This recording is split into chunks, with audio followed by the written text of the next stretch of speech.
হরে কৃষ্ণ। দেখো দিদি ভাইরা, আমি অর্চনা, আমাদের শাশুড়ি বৌমা রান্নাঘরে। কালকে আমরা পূর্ণিমা করেছি, সারাদিন সারা রাত ছিল।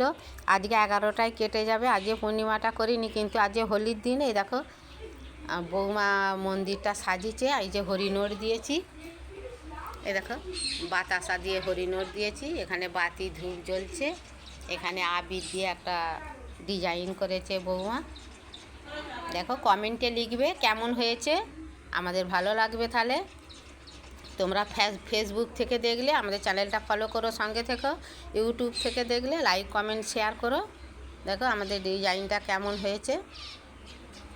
এ দেখো আমাদের ঠাকুর ঘরে নিয়ে যাচ্ছি, ওইটা মন্দির। দেখো এটা আমাদের ঠাকুর ঘর, তোমাদেরকে দেখিয়েছি। আমাদের কোজাগরি লক্ষ্মী পুজো হয়। এই দেখো আমাদের পাথরের লক্ষ্মী ঠাকুর। এখানে শিব ঠাকুর আছে, এটা ত্রিশূল আছে। তারপরে সরস্বতী ঠাকুর আছে। এই দেয়ালের গায়ে হেন তেন সব ঠাকুর আছে। দেখো এখানে একটা ডিজাইন করেছে বৌমা। তোমাদের যদি ভালো লাগে তোমরা কিন্তু কমেন্টে লিখবে কেমন হয়েছে। হরে কৃষ্ণ, রাধে রাধে।